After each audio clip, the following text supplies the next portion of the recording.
Boa tarde. Estão me ouvindo? Boa tarde, Vasco. Estamos ouvindo, sim, confrade. Boa tarde, senhoras e senhores. Estamos reiniciando os trabalhos do nosso primeiro Congresso Brasileiro de Agiologia, depois dessa manhã maravilhosa que tivemos. Seguramente teremos também uma tarde muito agradável, com muitas informações que vão nos trazer muito conhecimento e muito motivo para a gente refletir sobre a geologia.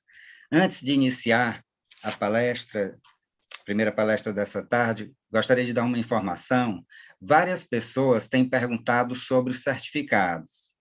Nós informamos o seguinte, que a Abrage, posteriormente, enviará a todos os inscritos um e-mail.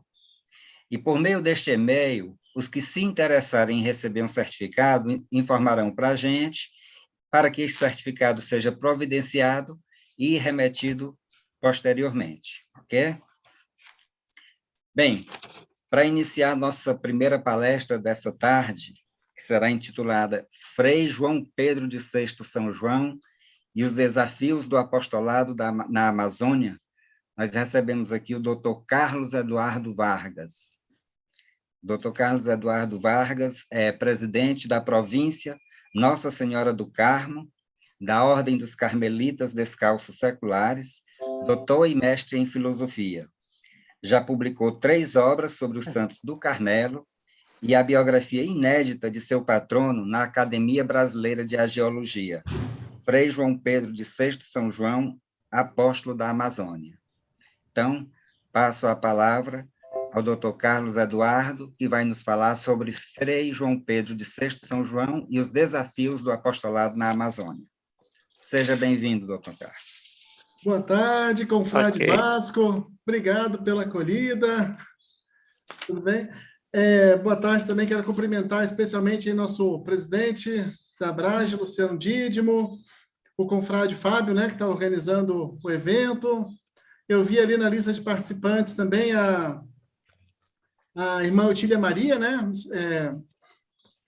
irmã missionária Capuchinha, que é vice-postuladora da causa do servo de Deus, Frei João Pedro de Sexto São João, e acho que outras irmãs que estão também participando. Obrigado pela presença. E quero cumprimentar ali, que eu vi na lista de participantes também a Irene, né, que é da Ordem Terceira aqui de Curitiba, Ordem Terceira Franciscana, e muito amiga, né, dos Freis Capuchinhos. Obrigado pela participação. E também cumprimentando... Opa! Carlos, desculpa interromper rapidinho. Eu vou desativar os áudios de todos, viu? Aí o seu vai aparecer desativado, eu vou autorizar você a ativar aqui, tá? Tá.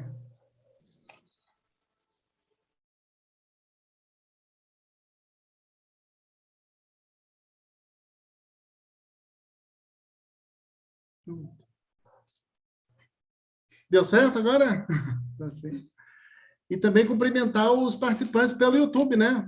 Inclusive os que vão poder continuar assistindo depois, né? Que vai ficar arquivado, disponível ali, né? E agradeço muito esse convite aí, né? Da Abrage, né? De ter sido escolhido aí para poder participar desse congresso, dando essa colaboração, falando sobre o meu patrono, né? O servo de Deus, Frei João Pedro de Sexto São João, esse missionário capuchinho, fundador das Irmãs Missionárias Capuchinhas. Eu que herdei, né, a cadeira da falecida irmã Terezinha Maria de Beneditinos, né, missionária capuchinha, que foi a vice-postuladora. Então, tem essa missão aí de levar adiante, né, a lembrança, né, a memória do servo de Deus, que quem sabe logo vamos ver venerável aí, né, dependendo de como foram as coisas lá em Roma e no Vaticano, né, mas pelo que a irmã Otília Maria me passou, o postulador geral dos capuchinhos lá no Vaticano, ele tá bem adiantado, esperando aí para, de repente, até esse ano mesmo, a declaração do servo de Frei João Pedro como venerável. Estamos aí aguardando, aí, de repente, vamos ter notícias lá do Papa Francisco aí com essa novidade. Assim, e quero apresentar aqui, que está aqui comigo, minha esposa, Dinéia Maria, ela que também é carmelita descalça secular, e ela me ajuda aqui nas apresentações, como é virtual, assim, para não ficar tão cansativo para vocês que estão assistindo, e para mim também, né? Ela me ajuda com os textos aqui na organização e lendo para mim. Ela... Só espero que... E ter dado certo nas apresentações, né? Então, desde já agradeço aí pela participação dela e me ajuda aí. Obrigado. Então, se o José Maia puder, por favor, compartilhar. Eu preparei uma apresentação que aí, enquanto eu vou falando, vocês vão podendo ir lendo também, já ajuda um pouco, né? Muito do que eu vou falar é inspirado no livro que eu lancei neste ano, que é o livro Frei João Pedro de Sexto São João, apóstolo da Amazônia, que inclusive está no slide ali, né? Apresentado. Esse livro tem prefácio, né, da irmã Otília Maria Castilho, que está aqui conosco, aqui na sala do Zoom. Ela que é vice-postuladora da causa da beatificação desse servo de Deus. E ali também tem o brasão das irmãs missionárias capuchinhas, porque o Frei João Pedro é o fundador, né, dessa congregação. Então, tem essa referência, né? Então, vamos lá, pode passar, por favor, o slide. O que eu vou falar é um tema muito interessante, assim, ele abre para muitos horizontes, mas é muito focado no Frei João Pedro. Não, pode voltar, volta. Isso aí. É muito focado no Frei João Pedro de Sexto São João. Vocês vão ver que o que eu vou falar vai abrir bastante para a história da evangelização na Amazônia, vai abrir muito até para questões históricas, sociológicas em geral, mas assim, como a gente tem esse foco na geologia, a gente vai olhar o Frei João Pedro de Sexto São João, né, como o candidato aí aos altares, né, está em processo de beatificação, e a partir da vida dele, a gente vai fazer esse recorte de olhar como foi esse desafio dele na Amazônia. E é curioso que a gente está falando aí de um missionário, né, que teve na Amazônia ali entre o século XIX e o século XX, na virada do século XIX e século XX, e vocês vão ver a atualidade. Vai ter coisas que a gente vai estar falando ali, vocês vão pensar no contexto até atual da Amazônia, vão lembrar, assim, vão ver. Então, assim, só para quem não conhece o Frei João Pedro de Sexto São João ainda, esse é um resumo aqui, um esqueminha da vida dele. Ele é um missionário capuchinho, nascido na Itália, fundador, né, de uma congregação das Irmãs Missionárias Capuchinhas. Ele morreu relativamente jovem, bem jovem, 45 anos, mas nesses seus 22 anos de sacerdócio, teve 19 anos de missionário, praticamente aqui no Brasil, nesses seus 30 anos de vida religiosa. Então, ele nasceu lá perto de Milão, em Sexto São João, por isso que tem esse nome, né? Frei João Pedro de Sexto São João, e faleceu no Brasil, em Fortaleza, que é a sede, né? A cidade que tem a sede da ABRAGE, da Academia Brasileira de Geologia, e teve vários problemas de saúde no final da vida, né? E lá em Fortaleza também começou o processo de beatificação, na época ainda de Dom Cláudio Umes, que é franciscano, né?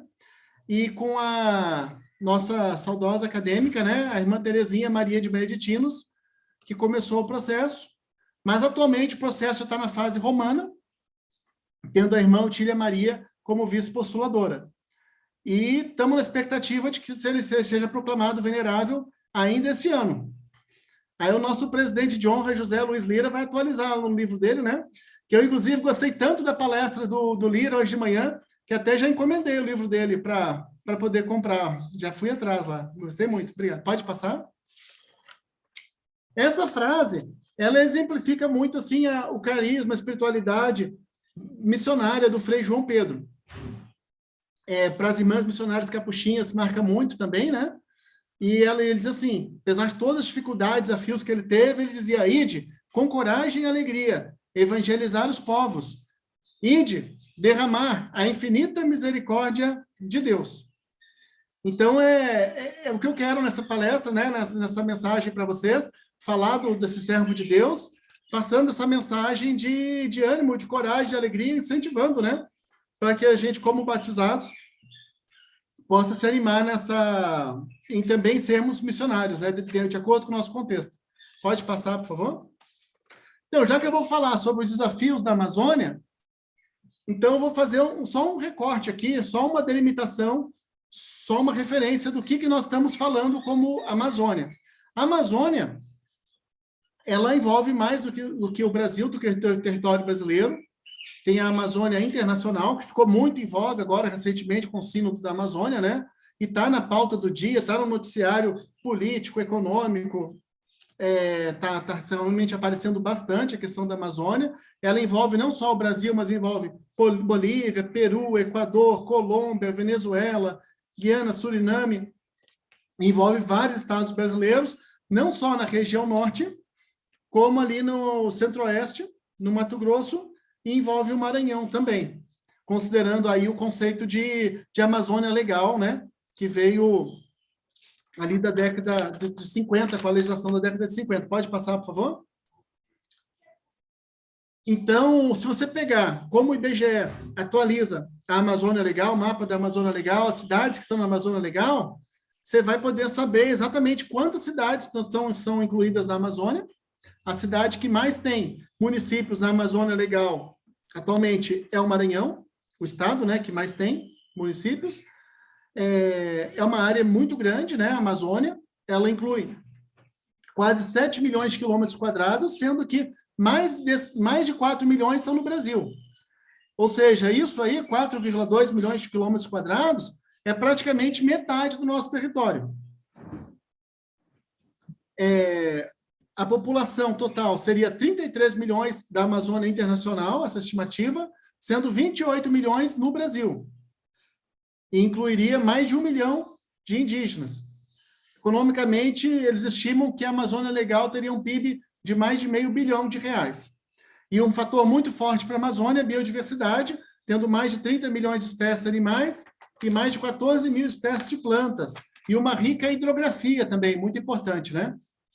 Pode passar? Por causa da bacia lá do Rio Amazonas, né? Que é a maior do mundo. E assim, para nós, aqui nesse recorte, a gente vai chegar no Frei João Pedro, na Amazônia, considerando a questão das missões, olhando antes o contexto das missões para ver como que a missão Capuchinha do Frei João Pedro chegou lá, na Amazônia. Então, você vê o seguinte, que desde a história da evangelização da Amazônia, da igreja no Brasil, você vai ver missões que vieram, missionários lá da Europa que vieram, né, das congregações religiosas católicas, que vieram para a Amazônia. Pode citar franciscanos, carmelitas, mercedários, jesuítas, já no século XVII. Também teve presença protestante em alguns momentos, gerando algumas questões políticas, né, que também militares que tiveram na época. Um marco assim, interessante é a criação da Diocese de Belém, ainda no século XVIII. Já fez, portanto, 300 anos, né, que ela foi desmembrada de São Luís. Então, de São Luís, antes a Diocese de São Luís, que abrangia, né, a Amazônia, e criaram mais uma Diocese de Belém, que hoje é a Arquidiocese, né, uma cidade que existia lá do século XVII, e no século XX, 1906, Belém foi promovida a Arquidiocese. Então, assim, foram muitos missionários católicos que estiveram lá. Aqui eu estou citando o Monsenhor Raimundo da Mata, na página do Sínodo da Amazônia tem alguns textos dele. Ele é uma grande referência para essa parte de história da evangelização na Amazônia. E tem uma frase aqui do Frei Metódio de Nembro, um capuchinho do século XX, que escreveu um livro em 2 volumes sobre o Frei João Pedro, que eu ganhei de presente da irmã Otília Maria, e que foi uma grande referência na minha pesquisa. Uma frase dele assim que mostra bem essa questão da missão, da dificuldade da Amazônia. Abre aspas. A Amazônia revelava a dura exigência de um trabalho quase insuportável. Realmente, o tamanho do desafio fica até difícil para a gente imaginar, né? Pode passar, por favor? Então, uma história marcada por desafios, né? Teve essas missões que eu citei do século XVII, mas no século XVIII retrocedeu tudo isso, século XVIII para o século XIX, pela questão das intervenções do Marquês de Pombal, com inspiração na filosofia iluminista, e assim foi, pouco a pouco, cortando, até expulsando essas missões, e foi decaindo, né, essa situação das missões, foi diminuindo a quantidade de sacerdotes na região, e representou um grande prejuízo catequético, educacional, até social, né, por conta dessa política que veio lá de de Portugal para a colônia, que era o Brasil. E o que aconteceu? Quem tocou nesse momento ali, do século XVIII para o século XIX, nessa virada, a evangelização na Amazônia foram os leigos e leigas de irmandades, confrarias, que tinham uma devoção, a fé católica, muito voltada para Nossa Senhora, para os santos, para as procissões. Um exemplo disso, Nossa Senhora de Nazaré, o Círio de Nazaré, e celebrações que foram surgindo nesse contexto, né, da religiosidade amazônica. De novo, a referência do Monsenhor Raimundo da Mata. Pode passar, por favor. Então, assim, fazendo essa introdução do que foi a história da evangelização na Amazônia, que eu estou sintetizando o que está nesse livro aqui do Frei João Pedro de São João, por enquanto, teve uma reviravolta política, e aí o próprio governo, e um pouco já na época do Império, apesar de algumas restrições que teve, mas do Brasil independente, mas na época da monarquia, o governo começou a pedir para a Santa Sé que enviasse missões, né? Então, eles pediam, e as congregações enviavam, né? E as regiões que atualmente estão aí no norte, nordeste, centro-oeste, correspondendo à Amazônia, e foi um período que começou a ter bispos brasileiros, nascidos no Brasil, e que eles foram procurando também reorganizar as dioceses, seguindo a orientação do Vaticano. O Monsenhor da Mata fala em romanização, né? Um período assim que eles tentaram se adaptar de forma mais forte assim às orientações que vinham do Vaticano. E foi nesse tempo que vieram várias missões do século XIX, inclusive a missão capuchinha, que os capuchinhos têm uma história interessante, assim, que antes de vir a província ali lombarda, província do norte da Itália, que veio o Frei João Pedro, teve outras presenças, missões capuchinhas antes, né? Mas teve também freis franciscanos, espiritanos, que é a congregação do Espírito Santo, dominicanos, agostinianos, barnabitas, maristas, beneditinos, salesianos, jesuítas, servistas, etc. Então, foram muitas missões. Aquele período ali do século XIX começou a aumentar. A Dinéia vai ler para nós aqui um testemunho do Frei Hilarião de Lodi, que era capuchinho da missão do Frei João Pedro. Testemunho do Frei Hilarião de Lodi, capuchinho. Apesar das febres, sempre trabalhei para a glória de Deus, também nas florestas da Amazônia. Posso trabalhar no rio Amazonas, dando missões em todos aqueles povoados que vivem na floresta. Tente imaginar qual fadiga deve enfrentar o pobre missionário. Imagina um missionário, né, numa dessas viagens daquele período, né, que a infraestrutura deixava muito a desejar. Aconteceu uma vez com um dos missionários dessa missão capuchinha, ele se perdeu na floresta e ficou doente e curou-se praticamente por milagre. Então, acontecia de tudo, os desafios eram muito grandes. Pode passar, por favor? E é mais ou menos isso que eu quero sintetizar agora, a partir da leitura que eu fiz do Frei Metódio de Nembro. Quais são os principais pontos do que o Frei Metódio relata da missão capuchinha e do Frei João Pedro, que eu destaquei como desafios da Amazônia.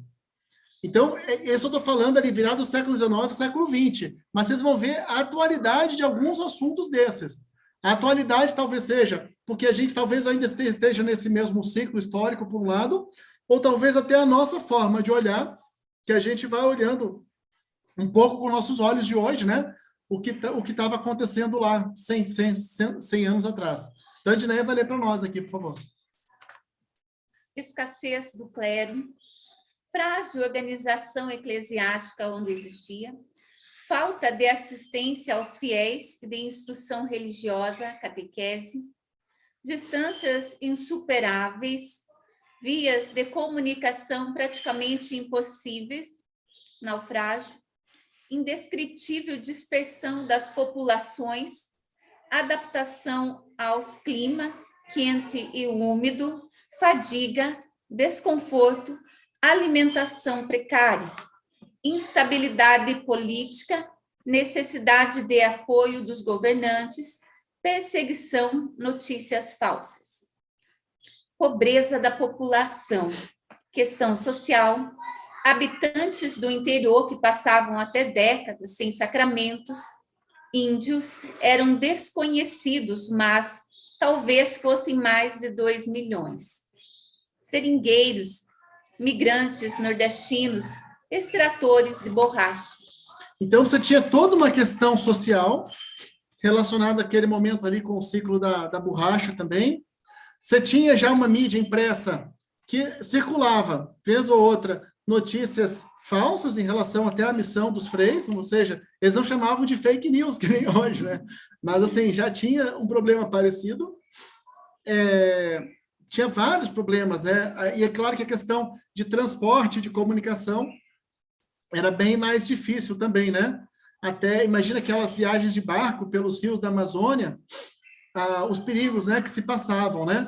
Teve uma dessas viagens de barquinho aí que o Frei João Pedro quase morreu, porque o motor do barco começou a pegar fogo e ele se jogou na água, né? Porque estava pegando fogo, então, para escapar do fogo, se jogou. Mas na altura que ele estava, a correnteza era forte, o rio profundo, ele provavelmente ia ser levado e ia morrer afogado se alguém não puxasse na hora. O Frei João Pedro escapou. Então, falando agora do Frei João Pedro, justamente a vocação missionária dele. Como é que ele veio parar na Amazônia, né? Ele que lá da Itália, né? De uma cidade que na época era agrícola, João Pedro, hoje está uma cidade grande, mas assim, ele na adolescência, ele já tinha, assim, na infância, adolescência, certa piedade, sentia uma vocação, tinha uma presença capuchinha ali na região dele, e um amigo dele, o Caíne, depois de ser o Frei Estevão, entrou nos capuchinhos e deu um testemunho bom para ele, né? Indicou esse caminho, e o Frei João Pedro foi atrás. E ele entrou e foi numa época que a missão na província capuchinha, nessa província capuchinha, estava se fortalecendo a ideia da missão para o Brasil, já incluindo até uma possível missão para a Amazônia. Eles queriam vir para o Brasil, para o Nordeste do Brasil, e de lá fazer uma missão na Amazônia. Claro que nisso aí também eles estavam pensando que ia ter, em algum momento, ia conseguir ter freis nascido no Brasil também, que ia poder apoiar os bispos do Nordeste brasileiro pela questão da escassez de clero, que ia surgir outras tarefas nisso aí também. Mas nisso ele já estava se direcionando. Foi algo que veio da congregação como um todo, veio de Roma, e foi se direcionando, e bem na época providencialmente, bem na época de formação, de seminário do Frei João Pedro, estava cada vez mais forte isso. Então, inclusive, um dos professores dele, o Frei Carlos de São Martinho, foi o fundador dessa missão brasileira. Então, assim, ele já foi impulsionado, já foi incentivado, né? Isso aí tudo ajudou. E a partir de 1892, foi chegando o Frei Carlos, os primeiros missionários, e logo depois, na sequência, o Frei João Pedro também viria para cá. Ele foi ordenado bem cedo, quando a gente pega ali praticamente com 22 anos. Ele não tinha nem completado 23 anos, já foi ordenado sacerdote. Eles ordenavam um pouco antes de terminar a teologia, estava terminando a teologia, e a hora que ele estava pronto, recebeu a crisma missionária, e já veio para a missão. Pode virar? Passar a página. Que é o envio missionário. O envio, no caso dele, lá do outro lado do Atlântico, lá em outro continente, na Europa, e que ele vinha no momento que estava tendo muita migração da Itália para o Brasil. Dizem que só daquela região ali do norte da Itália, naquele final do século XIX, deve ter vindo mais de 100 mil italianos para cá. Viam os navios cheios, né, de italianos. Pode passar a página, viu? E ele, com aquele coração fervoroso, um frei novo, recém-ordenado, ele queria participar das missões. Ele talvez mal pudesse esperar, né? Mal podia saber o que ia esperá-lo. Ele talvez mal sabia se ia conseguir uma hora voltar na Itália, rever a família. Então, foi tudo muito difícil. Mas, assim, em 1894, no dia 4 de novembro, com 26 anos, bem jovem, ele recebeu o crucifixo missionário e foi. Ele embarcou num navio naquela mesma semana, dia 10 de novembro de 1894, isso aqui, ó. Então, para ele foi uma vocação, foi um chamado, ele amou muito a missão. Você vê nos testemunhos dele, nas cartas dele, depois, quando ele foi superior da missão, a mensagem que ele passava, para ele a missão tinha que ser a paixão principal, o amor principal, a tarefa principal do missionário. A Edneia vai ler para nós esse trecho aqui, que é de um TCC sobre a fundação das Irmãs Missionárias Capuchinha, mas tem uma citação interessante aqui, fala aqui. Vocação exige uma resposta individual. Primeiro, o Senhor chama e, após uma resposta, ele envia. Fato presente quando o Senhor envia seus discípulos, os profetas e os povos em missão. Amém. Então, e foi isso. Frei João Pedro é um exemplo de uma pessoa que realmente deu sim para essa missão, deu sim para esse envio missionário e veio para o Brasil. Pode passar? Aqui é um resumo dessa etapa de formação dele, né? O Frei Gian Pietro, né? Frei João Pedro, vestiu o hábito em 1884, fez filosofia, fez teologia, foi ordenado sacerdote bem jovem, recebeu o crucifixo missionário, embarcou em Gênova, umas 2 semanas mais ou menos, cruzando o Atlântico, chegou em Recife, e de Recife ele viajou de barco novamente para São Luís. Então, da Itália para São Luís, no Maranhão, foi praticamente 1 mês nesse trajeto todo.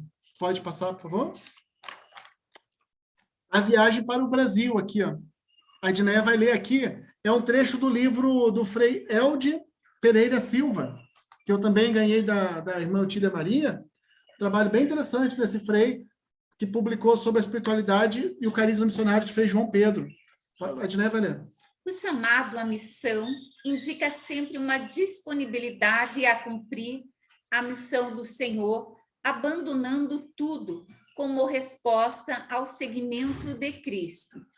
Inclui a dimensão da universalidade, da disponibilidade missionária sem fronteiras e que, na vida de Frei João Pedro, implica uma entrega, no início de sua vocação missionária, da itinerância e depois, na aceitação de diversos ofícios que não lhe permitiram estabelecer-se somente numa atividade, abrindo-lhe sempre a novos horizontes e campos de ação.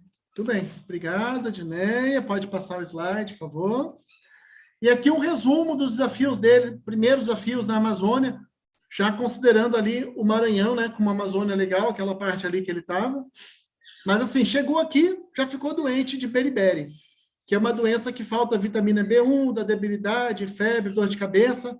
Aí o Frei Carlos, a coordenação da missão, pediram para ele ir para Rosário, uma cidade lá perto de São Luís, para ver se a saúde dele melhorava. Depois ele ficou algum tempo, esses primeiros anos, nas missões ambulantes, que eles chamavam de desobrigas. É que era assim, tinha lugares do interior que não tinham um padre fixo ali para cuidar. Então, quando aparecia um sacerdote, que era o caso aí desses padres capuchinhos, o que acontece? Todo mundo queria tirar um atraso ali dos sacramentos, então queriam confessar, tinha muito batismo para fazer, casamento para fazer. Então, assim, em 1 ano, ele fez, por exemplo, ali, ó, 1896, ele fez mais de 2.400 batismos, mais de 1.100 casamentos, 30.000 crismas, 17.000 confissões, em 18 missões. Era um trabalho bem árduo, bem puxado, viajando lá de cavalo. Era uma missão mesmo, um desafio muito grande, né? Então, ele passou por uma parte do Piauí, em 1897, nessas missões ambulantes. Depois, ele foi para Vigário do Convento do Carmo. Esse convento até curioso, que era o seguinte, ele era da Ordem do Carmo, mas essa ordem tinha sido extinta no Maranhão, e aí o convento ficou vago, né? E o governo passou para os capuchinhos.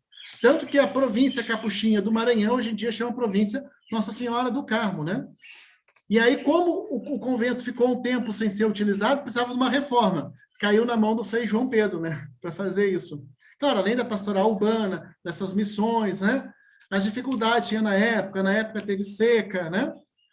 Então, desafios, né? Ele já chegou trabalhando bem forte, bem pesado. Pode passar. Aqui, curioso, assim, sobre a missão no Pará. O Frei João Pedro chegou a participar da missão do Pará, essa missão que eles chamavam de Colônia do Prata, que hoje é na cidade chamada Iguarapé-Açu, em 1898, que foi fundada pelo Frei Carlos. Aqui nessa foto, você tem simbolizando a primeira cruz daquele local. O Frei Carlos, como se estivesse firmando, né? Eles falavam plantar a cruz, né? Com a ajuda dos índios. E em algum momento, quando o Frei Carlos era o superior-geral, precisou sair dessa missão, viajar dessa missão para outros lugares, o Frei João Pedro substituiu. Então, em 1898, ele já conheceu ali a Colônia do Prata. Ali tem um riozinho, Alto Maracanã, esse Rio Prata, por isso o nome, né? E eles acharam que o lugar ia ser propício. Ali já tinha até um certo interesse dos índios que procuraram as autoridades lá do Pará, pedindo até que tivesse uma instituição de educação ali. E foi lá. A missão no Pará, ou seja, já mais no coração da Amazônia, né? No interior ali mesmo, na floresta. Pode passar? E assim, olha só, a missão do interior do Pará, ela começou com eles chamavam de colônia agrícola.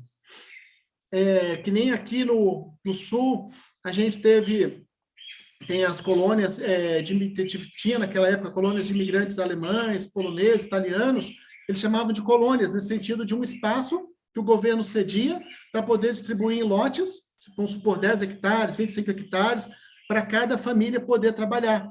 Então, ia dispondo isso, né? E aqui tem fotos, né? Essas fotos são curiosas, que elas foram feitas pelo próprio governo do Pará, no começo do século XX, para poder apresentar lá na França, em Paris, o que de bom tinha no estado do Pará.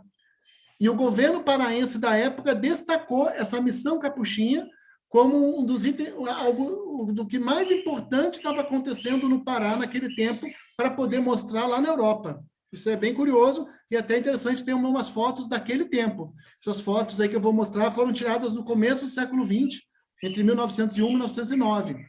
Então, mostra ali um frei capuchinho, trabalhando, né? Eles tinham interesse, bom, ali na Amazônia, nessa parte de agricultura, no Pará, naquela época, tanto a parte de borracha, como a parte de cana, a parte de arroz.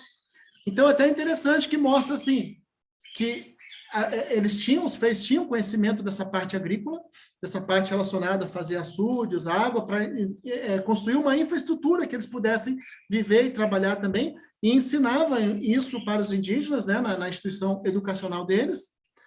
E então eles começaram preocupados em manter essa infraestrutura, né? E conseguiram. Pode passar? E o desafio das doenças. Então, quando você ia viajando, assim como o Frei João Pedro já teve uma doença no começo do seu trabalho, acontecia também de ter várias doenças. Claro que doença pode acontecer em qualquer lugar. Eu estou citando aqui as doenças que aconteceram com missionários capuchinhos nessa época da missão do Frei João Pedro. Então, beriberi, a gente já falou. Varíola, que é um vírus contagioso. Frei João Pedro pegou varíola. O Frei Alfredo, que é aquele que eu falei lá, ele ficou perdido no interior do Pará, no meio da floresta, e pegou a varíola, se curou por milagre. E às vezes tinha surtos, né? Que nem agora teve surto aí de Covid, né? Às vezes naquele local, naquela região, tinha surtos, e lá em Belém tinha o hospital da Ordem Terceira, os freis capuchinhos tinham que fazer assistência espiritual. O Frei João Pedro foi capelão ali, né? Então, assim, como freis, como sacerdote, eles ajudavam espiritualmente e até ajudavam mesmo, estavam sempre e acabavam pegando também, né? Alguma doença. Febre amarela, teve bastante, uma doença viral, né? Naquela região ali do Pará, do Prata, e os freis perderam alguns missionários jovens. Morreu o Frei Tiago, Frei Aleixo, com 29 anos, Frei Jesualdo, com 24 anos, no Pará, Frei Belchior, depois morreu com 38 anos. Então, assim, perder esses missionários, né, esses freis, para eles, sentia muito, tanto o lado emocional como da organização da missão, né? Teve também lepra, que a hanseníase, eles chamavam de lepra, né? Que envolve principalmente aquela região ali do Pará, de Guarapé-Açu, inclusive um dos freis da missão, o venerável Frei Daniel de Samarate, deu trabalho até para diagnosticar no Frei Daniel. Ele viajou lá para a Itália, ninguém sabia diagnosticar. Que doença é essa? O que está acontecendo com a pele dele? Foi em Milão, foi em Roma, voltou para o Brasil, viajou para o Rio. Aí depois foram descobrir que era hanseníase. E volta e meia tinha surtos, né? Tanto que esse local deles depois chegou a ter uma colônia disso também, relacionada com isso.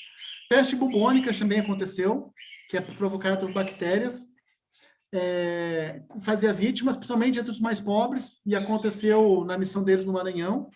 Tifo, né? Que é uma doença, né, que vem por bactéria, transmite por pulgas e piolhos, e teve epidemia em Ourém, que foi uma das missões deles.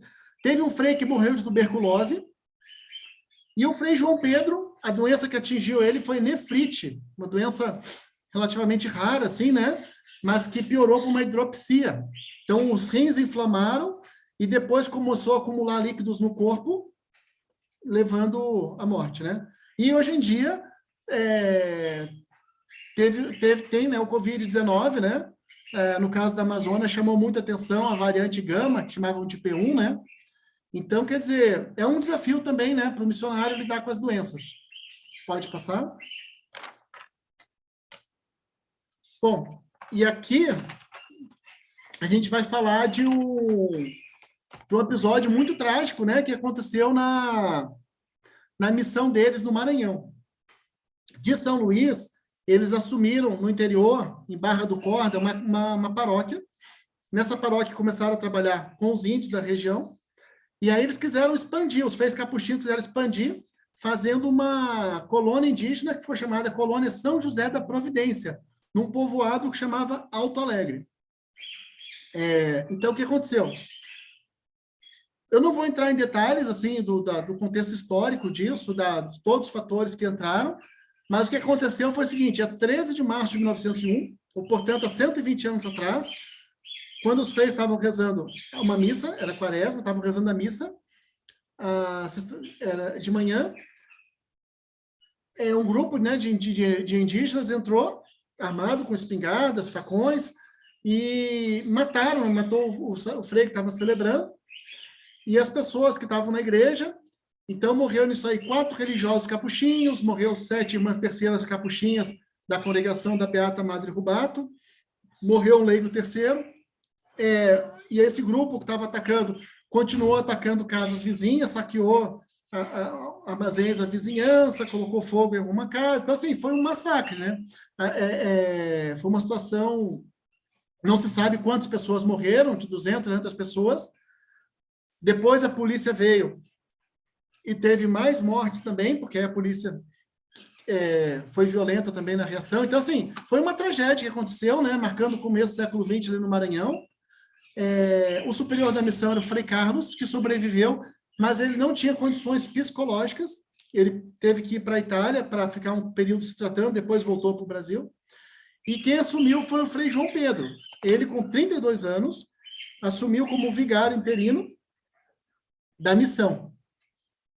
Depois ele foi confirmado como superior da missão, porque assim, eles respondiam como freis capuchinhos à província lá na Itália. A província era na Itália, era em Milão. E eles eram uma missão dessa província. E tinha o superior da missão, que eles faziam uma votação com votos secretos e vinha a confirmação, a decisão lá da Itália. E então o Frei João Pedro foi superior interino, assumiu um triênio, foi reeleito, descansou um triênio e assumiu outro triênio que já foi o último da vida dele, que ele morreu muito jovem mesmo, né? Mas ele não desanimou com essa missão, pelo contrário, ele teve até a oportunidade de viajar para a Itália para combinar lá com o provincial como expandir e melhorar a missão em relação à Amazônia. E em relação ao massacre, o que aconteceu? Os freis capuchinhos perderam essa colônia de São José da Providência, lá em Alto Alegre, mas eles continuaram com com a matriz, né, a paróquia em Barra do Corda, e depois, quando se completou 50 anos desse massacre, foi construída uma igreja, a matriz de Nossa Senhora da Conceição, onde tem, para colocar os restos mortais dos freis, das irmãs, dos leigos que morreram. Eles chamam até de Igreja dos Mártires. E pode passar. Então, assim, era um desafio missionário.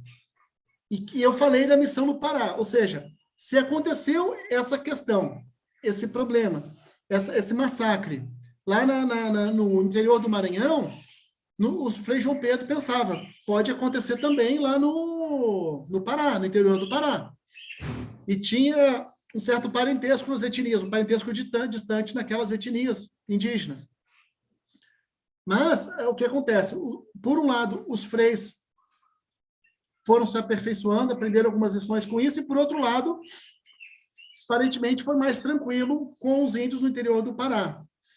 Mas no Pará, o governo tinha uma prioridade, e os freis também, de trabalhar na educação feminina. Porque naquele tempo era assim, você tinha educação de meninos separado das meninas. Então, assim, você tinha um professor para os meninos, tinha uma turma de meninos e uma turma de meninas. Professor para os meninos, professora para as meninas.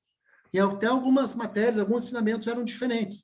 Então, assim, de acordo com esse contexto, até no geral, se for olhar pelo Brasil, às vezes tinha até mais educação de meninos. Mas nesse caso da missão do Pará, eles privilegiaram e focaram na missão na educação das meninas. Construíram o primeiro prédio para educar as meninas. E foi... Mas a questão do Frei João Pedro era o seguinte, se eu vou educar as meninas, e o governo estava exigindo que ele tivesse educação para as meninas, por quê? Porque para a cultura dos índios, para o contexto dos índios, era muito importante aquele papel das meninas, das mulheres, das mães, né, indígenas. Então, o que acontece? Ele não ia conseguir uns bons resultados na catequese, na evangelização, se ele não conseguisse atingir as mulheres, as meninas indígenas. E a partir da infância, essa foi a estratégia de catequese deles. Então, para fazer isso, ele precisava de mulheres, de irmãs que tivessem essa missão. Ele acabou de perder as irmãs lá no interior do Maranhão. E o governador do Pará disse, não, agora eu não quero mais irmã italiana, eu quero irmã brasileira, para se adaptar melhor. Então, ele foi pedir nas congregações do Nordeste, que ele tinha contato, lá em Recife, e não conseguia uma resposta positiva. Chegou a viajar para o Rio de Janeiro, que era a capital do Brasil, combinou com uma congregação, ela chegou até a dizer sim, mas depois voltou atrás. Então, o que aconteceu? Ele foi rezando, foi pedindo a graça divina, a inspiração, para poder... O que ele devia fazer naquele momento, naquele desafio missionário, para manter aquela missão no interior do Pará, na Amazônia. E algum frei lembrou, olha, tem algumas jovens no interior do Ceará, em Canindé, que dizem, né, que é a Assis brasileira, que tinha uma presença capuchinha muito forte, um amor a São Francisco muito grande, né, tem, né? Então, ele falou, olha, tem 5 jovens lá que querem ser irmãs, que elas vão querer participar dessa missão. Então, o Frei João Pedro, depois de rezar, diante do Santíssimo Sacramento, o Frei Tranquilino, que era o orientador espiritual do Frei João Pedro, né, também gostou dessa ideia, eles chamaram. Então, teve toda uma logística de viagem, o calendário correndo, tinha pouco tempo para conseguir, porque já tinha que começar o ano letivo, ali era 1904, já tinha que começar o ano letivo na virada para 1905, estava todo mundo esperando, as autoridades lá, o governo, que dependia, né, de um acordo, até da questão financeira do governo também, tudo, né? Então, assim, vieram essas irmãs, 1904, era um ano que eles estavam comemorando, se eu não me engano, 50 anos da Imaculada Conceição, foi bem ali em dezembro, bem naquele período, veio 4 irmãs primeira, uma ficou ajudando para a festa da Imaculada Conceição no Ceará, chegou um pouco atrasada ali, e quando elas chegaram lá em Belém, as irmãs, elas já começaram a preparar a própria roupa, não tinha nem o hábito pronto, assim, elas tiveram que costurar e fazer o hábito.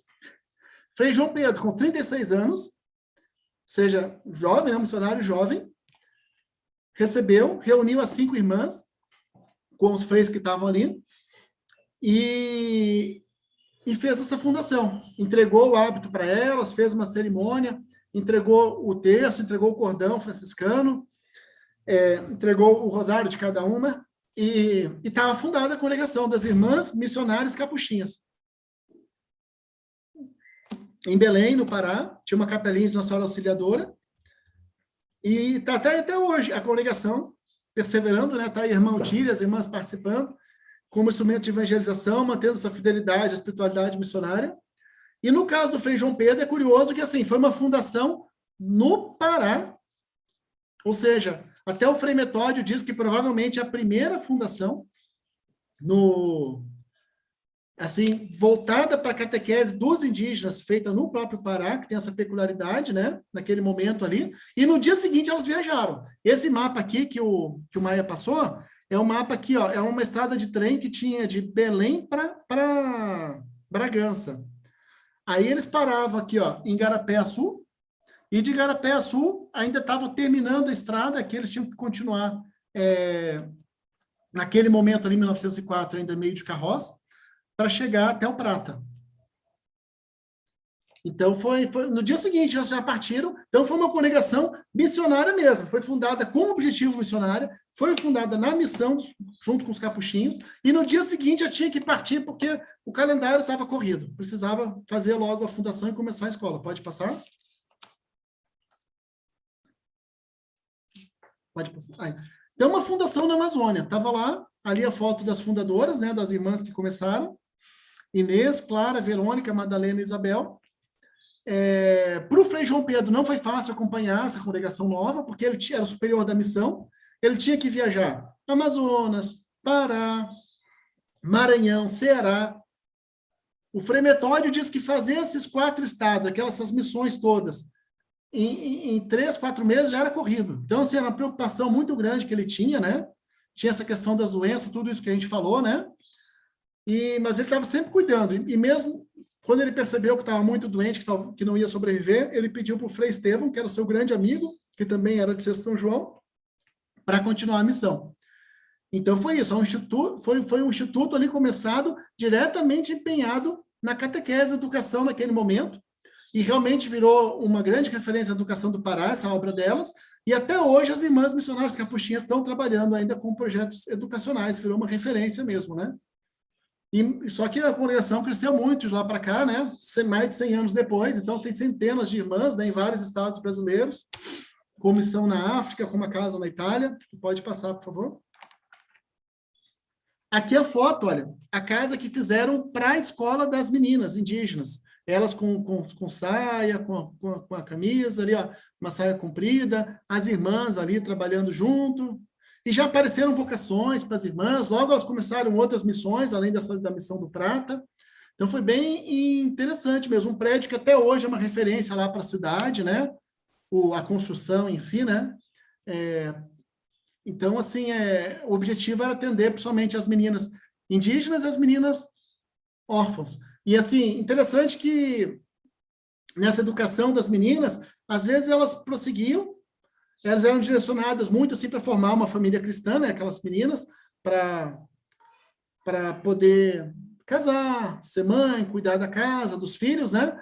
Mas às vezes algumas delas até continuavam atendendo na escola depois, fazendo esse ciclo, sabe, de continuar esse trabalho. As que chegavam no final da formação, às vezes podiam continuar atendendo ali. Pode passar? Aqui é uma foto, uma sala de aula daquele tempo, olha, as meninas indígenas e uma irmã na mesa aqui de professora atendendo ali, ó, com hábito ali, né? Pode passar? Aqui também é uma foto daquela época, do começo do século XX, da missão lá do Prata, no interior do Pará, um frei capuchinho aqui, e os meninos, né, indígenas com vestidos fardados para a banda. Aí quando vinha o governador, quando vinha o próprio Frei João Pedro, quando vinha alguém visitar lá no Prata, eles tocavam essa música, né? Tocavam música, né? Fazia parte da formação daquelas crianças. Além de aprender catequese, aprendiam música, aprendiam ler, escrever, aprendiam algumas matérias também, né? E aprendiam isso, e tocavam. É bonito de ver pelo jeito aí, pelas fotos. Pode passar? E aqui é a igreja do Prata. Essa igreja aqui Ela foi consagrada em 1908 pelo arcebispo de Belém, na época, Dom Santino. E essa igreja, ela está, né, em funcionamento lá para a comunidade da Vila de Santo Antônio do Prata, lá em Igarapé-Açu. Só o prédio, que era o prédio da instituição educacional, passou por várias mudanças, nesse momento não está ativo. Mas a igreja, que foi construída até um pouco depois, né, você vê, 1908, porque as irmãs chegaram em 1904, em 1905 já começou as aulas. Então já tinha que ter aquele prédio das meninas lá. E na sequência foi feita a igreja, essa bela igreja que está aí, um monumento, pode passar? E aí a foto da irmã Otília, lá em Fortaleza, só para destacar essa questão das irmãs missionárias capuchinhas, né? Uma missão, então, que nasceu na Amazônia, com essa ideia missionária. Frei João Pedro, passando o seu carisma franciscano, ele com essa espiritualidade, que é de pobreza, humildade, simplicidade, laboriosidade, alegria, sacrifício, uma piedade cristocêntrica, confiança, votos religiosos, a busca dessa perseverança, né? Outros freis ajudaram, né? Frei Davi, Frei Silvério, venerável Frei Daniel, próprio arcebispo de Belém, deu esse apoio, né? Depois do falecimento do Frei João Pedro, Frei Estevão, que eu já falei, né? O Estevão de Sexto São João, ajudou. E a missão foi se desenvolvendo, né? Depois do Prata, teve a missão das irmãs em Ourém, onde tinha geralmente a missão dos freis capuchinhos, as irmãs iam acompanhando, né? Então, em São Luís, teve o Instituto de Educação, teve um orfanato, Santa Luzia. No Barra do Corda, as irmãs foram lá ajudar, em Canidé, no Ceará. E assim foi crescendo, com a graça divina, né? Aparecendo vocações, pode passar. Então, uma missão, essa missão na Amazônia, no Pará, no interior do Pará, dos capuchinhos, marcou a história. Aqui é uma foto atual, aqui, olha, de uma estátua que tem do venerável Frei Daniel lá, que o Frei Daniel, ele pegou ranceníase, né? Então, foi assim que ele faleceu depois em Belém, o que eles chamavam de um leprosário, um lugar assim isolado. Então, assim, tem uma lembrança muito forte dele lá nessa região. E até assim, ó, isso aqui é uma foto da prefeitura de Igarapé-Açu. Eles colocaram essa casa, que tem um simbolismo muito forte para a missão capuchinha, para as irmãs missionárias capuchinhas, porque foi ali a primeira missão ali que começou nesse Instituto Feminino, e até hoje é o símbolo da Vila Santo Antônio do Prata, que é uma região rural ali, né, dentro do município de Igarapé-Açu, no interior do Pará. Então, foi uma missão que marcou mesmo a história, tanto para os capuchinhos, para as irmãs missionárias capuchinhas, mas para a região ali da cidade e para o Pará. Pode passar? E aí o Frei João Pedro, incansável, né, já abriu uma missão em Ourém, que também é no Pará. Então, ele continuava a trabalhar incansavelmente, né?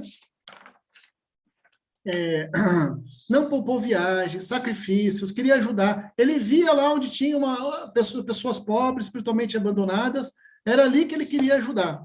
E para descobrir o local que abria a missão, ele tinha que viajar, pegava lá no Rio Capim, Rio Guamá, saía por aqueles rios, até descobrir o local que ia dar certo, que fosse menos insalubre, fosse perto da população. Em Ourém, ele assumiu paróquia, deu muito trabalho para ele, depois voltou até com febre para Belém, meio febril, foi atrás do arcebispo, do governador, para fechar tudo. Quase morreu nessa viagem, inclusive teve um ataque de enxame de maribondos, atacaram o Frei João Pedro com a cara toda marcada, inchada, dolorida, e precisava de mais irmãs. Se ia abrir mais uma fundação em Ourém, precisava de irmã também, porque ia precisar atender a catequese e a educação das meninas indígenas. Inclusive, nesse livro aqui do padre João Jorge Corrêa Filho, o missionário servo de Deus, Frei João Pedro, tem a foto de Ourém, mostrando que a casa dos freis, lá em Ourém, agora é a prefeitura da cidade, e a casa das irmãs, agora é a casa paroquial, lá da paróquia da cidade.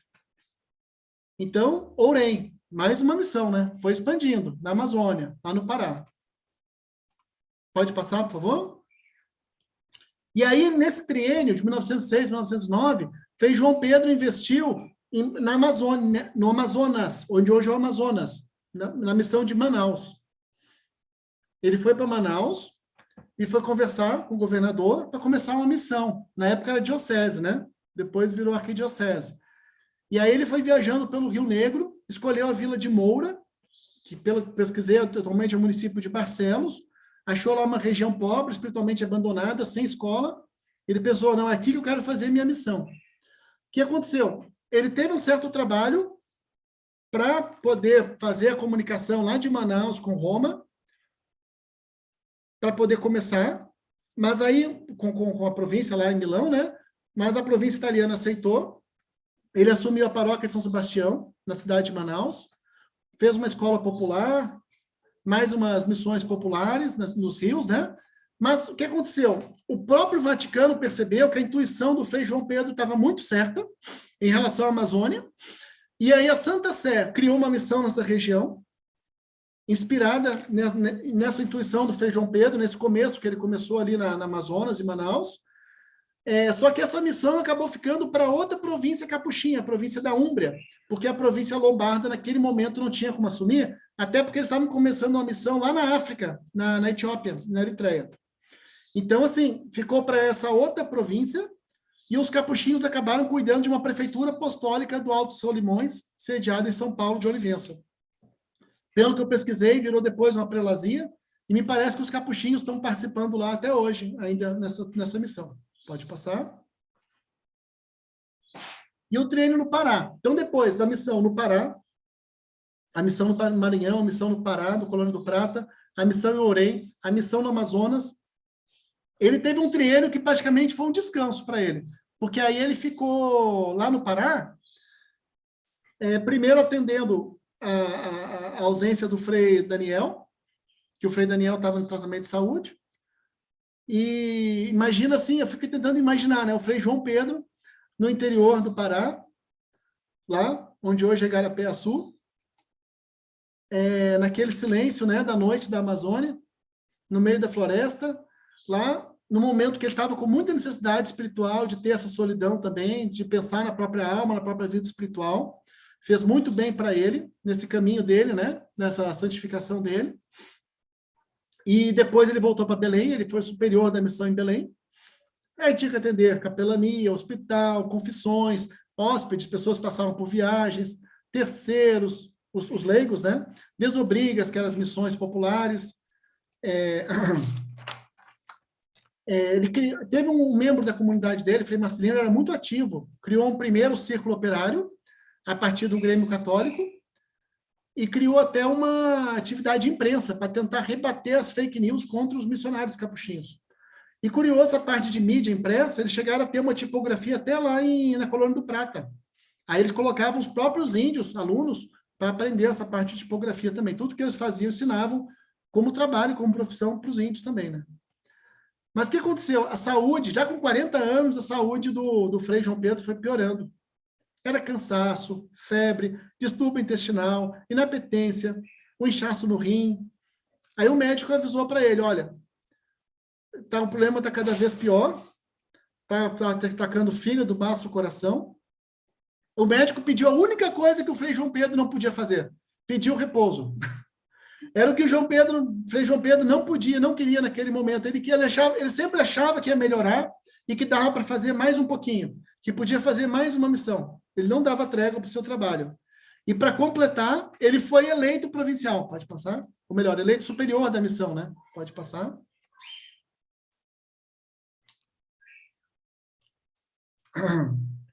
Então, a gente vê, assim, ele como o tipo perfeito de missionário mesmo, a dedicação, o amor que ele tinha. E eu não esqueci da Diné, não vou pedir para ela ler para nós esse trecho aqui. Pode passar, vai lá. Tipo perfeito de missionário, modelo religioso moldado no mais puro espírito seráfico. A sua vida foi a de um santo, assim o testemunham seus contemporâneos.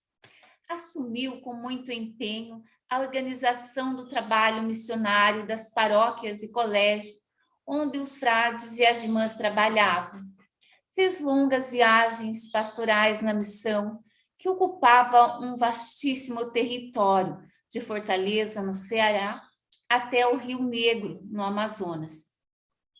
Ao mesmo tempo, assistia com cuidado à congregação que ele fundou com 5 jovens da cidade de Canindé. Foram viagens extenuantes por longas e íngremes estradas, mas o servo de Deus jamais deixou de se empenhar no serviço pastoral vivido como uma exigência do espírito. Sua última viagem foi ao Ceará, chegou ao convento do Sagrado Coração de Jesus. Em Fortaleza, no dia 27 de setembro de 1913, ao vê-lo, Frei Roberto, o superior do convento, ficou assustado com a situação física do servo de Deus.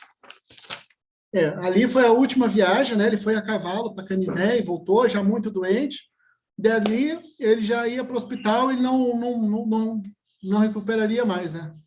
Já era a reta final da vida dele, mas ele teve, né, a lucidez de já preparar tudo, né, de orientar como que a missão deveria continuar, para que não houvesse nenhum prejuízo missionário, e muito menos para as irmãs missionárias capuchinhas, né? Pode passar? Então é isso. Então você vê que tem uma presença missionária feminina na Amazônia, e as irmãs missionárias capuchinhas, obra do Frei João Pedro, Sr. São João, faz parte disso. Não foi só elas, né, naquele período, teve outras congregações, né? A Edneia vai ler aqui para nós aqui um trecho do Monsenhor Raimundo da Mata, aqui, um dado significativo nessa etapa da história é presença na região das congregações religiosas femininas que passam a atuar ao lado das congregações masculinas ou tendo um caminho próprio nos hospitais, leprosários, colégios, orfanatos, escolas, missões indígenas, irmãs de Santa Doroteia, filhas de Santana, irmãs dominicanas, irmãs de Santa Catarina, filhas de Maria Auxiliadora, etc. Os religiosos e as religiosas compõem um novo cenário eclesiológico na região, desempenhando um papel determinante e ativo, no qual a mística do serviço e do abandono levou muitos deles e delas a deixar o melhor de suas vidas na região e até mesmo a própria vida. E é curioso que dessas congregações que surgiram na Amazônia, naquele contexto, quando o Frei João Pedro estava fundando as Irmãs Missionárias Capuchinhas em Belém, em 1904, junto ali tinha um padre Barnabita, que ele mesmo ia fundar também uma congregação feminina, ou seja, estava tendo essa necessidade, estava tendo pessoas com esse fervor, né, com essa missão, e é por isso que nós estamos aqui falando deles. Pode passar, por favor? E assim, só para dar aqui um PS, né, um post-script, já terminando aqui, só assim para mostrar mais ou menos como é que essa história continuou, e aí você sabe, talvez até melhor que eu, pelo que acompanho da história da igreja aí, mais atual.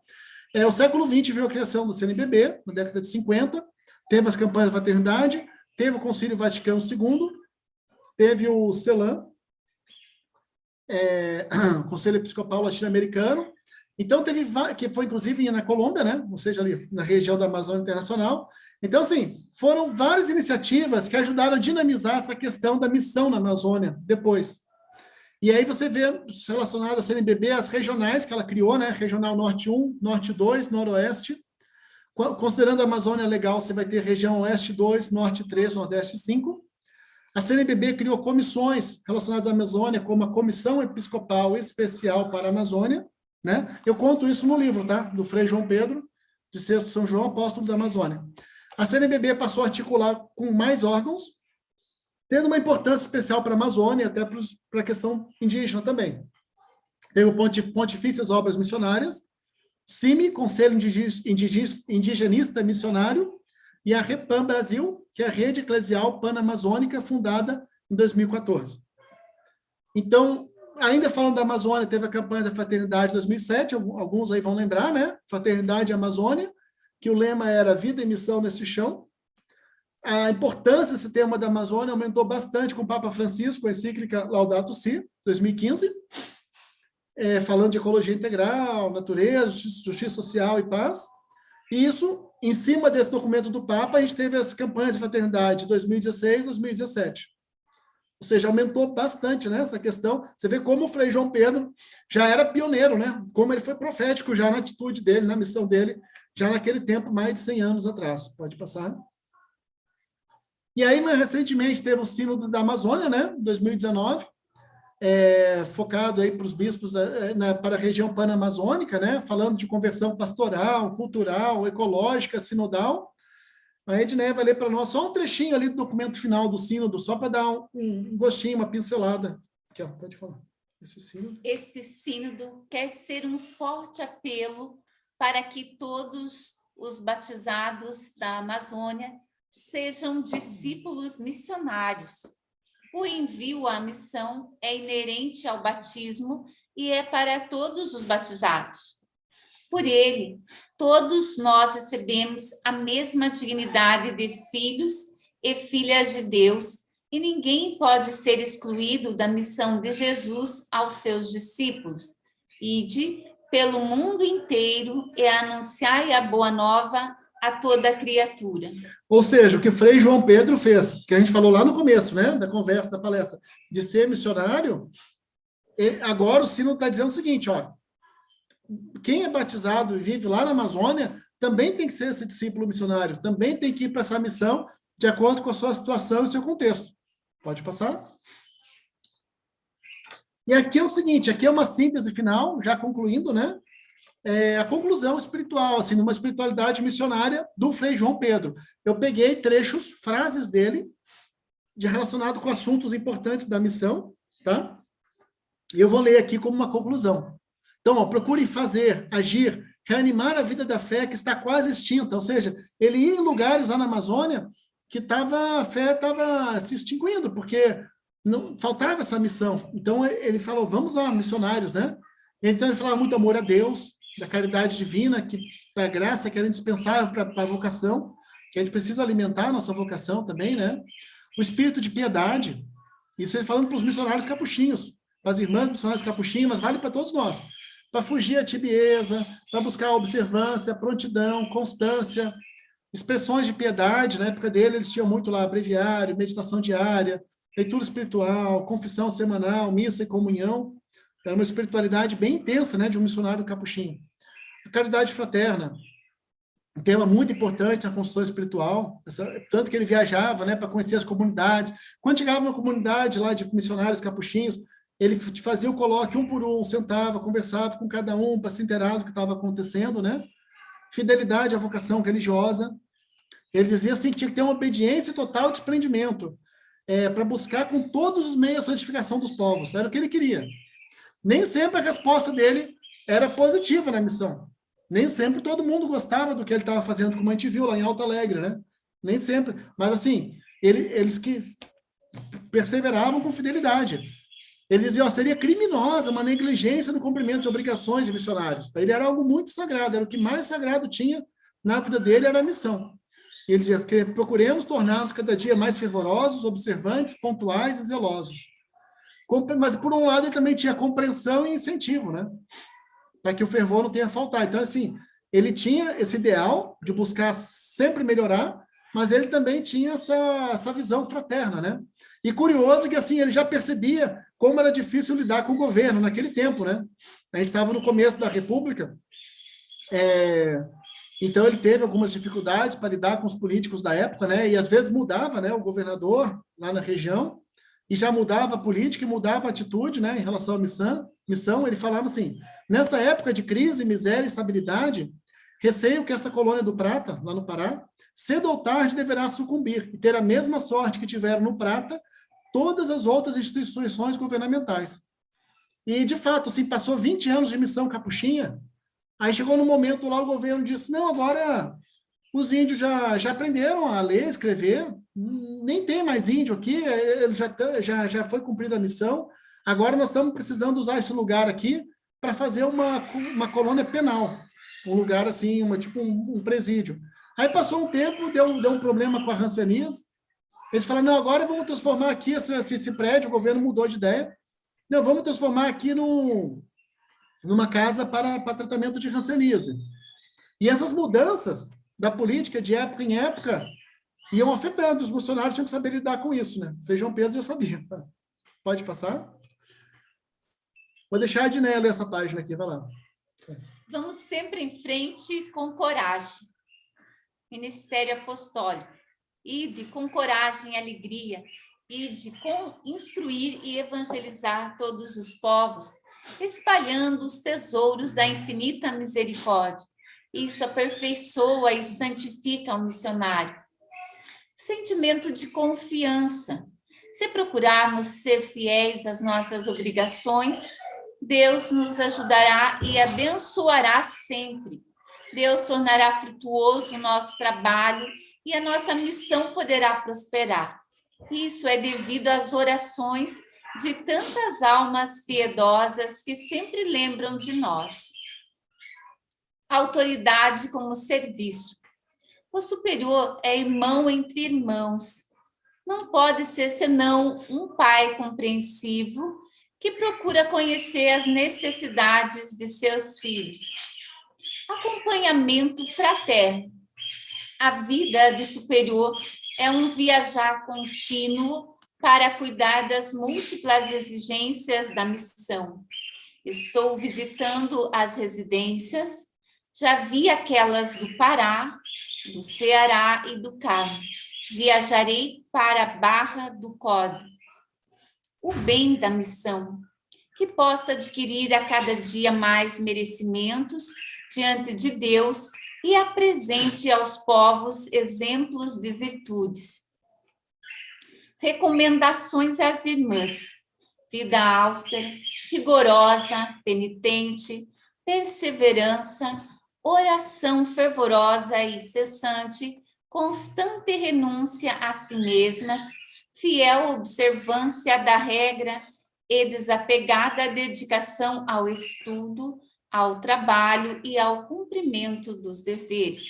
Comportem-se como dignas esposas de Cristo. Pode passar?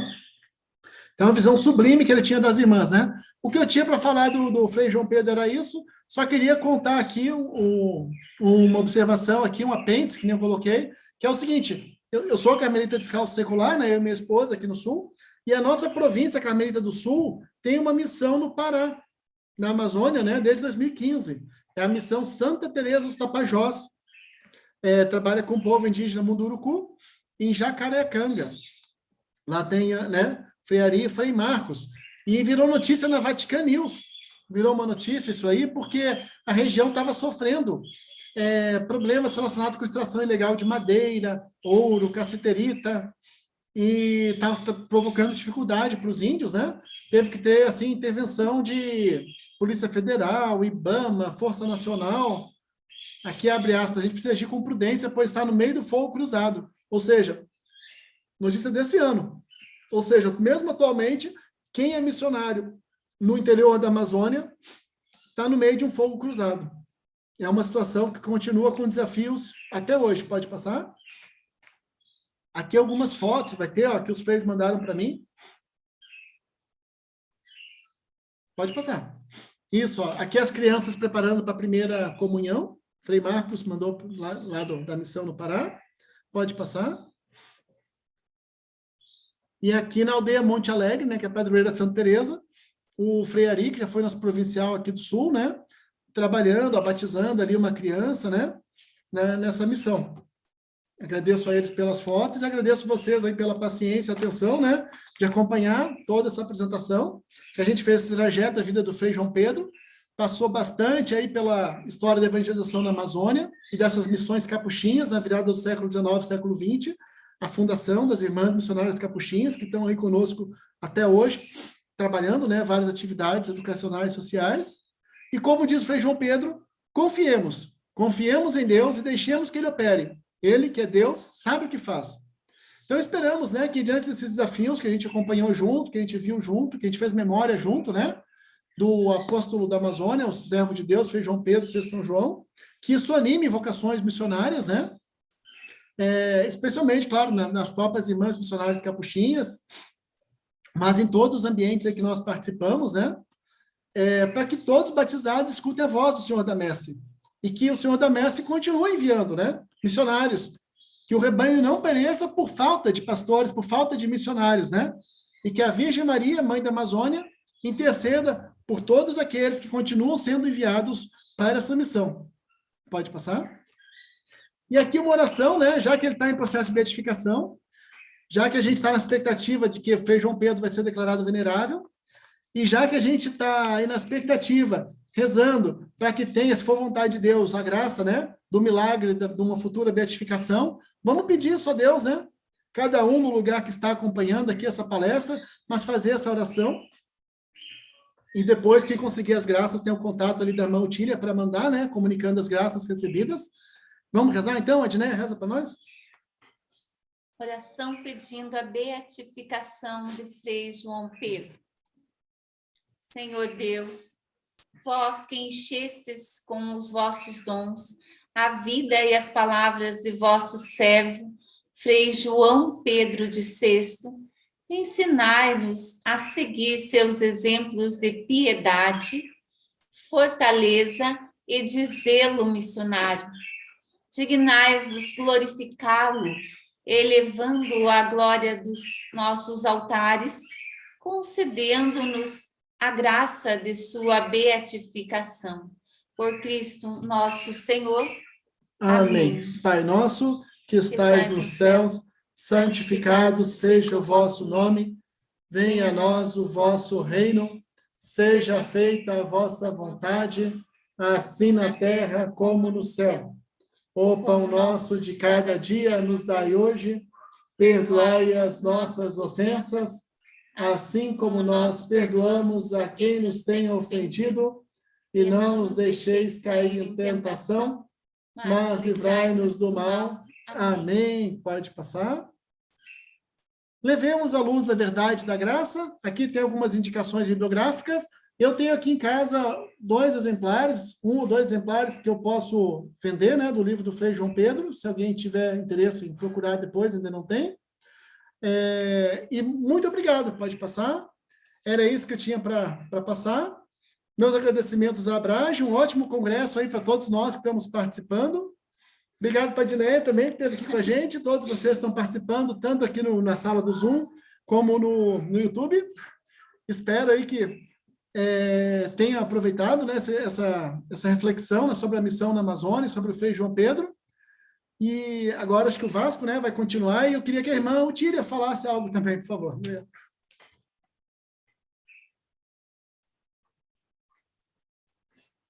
Então, a irmã Otília, gostaria de dar uma palavrinha. Ela está...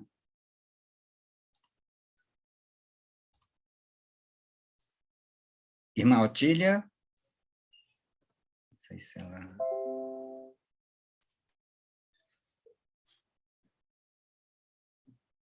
Eu até acho que ela que tinha que ter feito a palestra no meu lugar até, né? Ia ficar mais interessante ainda, mas...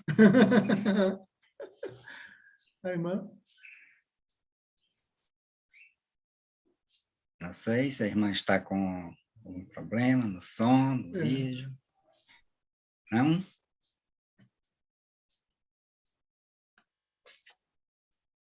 Bom, enquanto... Prosseguimos. Pode... Bom, não sei se alguém teria, além da irmã Otília, alguma pergunta, alguma questão para o Dr. Carlos Vargas, nosso confrade. Bom, eu queria dizer o seguinte, eu tenho uma história com o Frei João Pedro de Sexto São João, já contei essa história em outra oportunidade, numa palestra do Carlos. Os restos mortais do Frei João Pedro estão aqui em Fortaleza, né? Na igreja de Santa Rosa de Viterbo, que fica na Avenida da Universidade.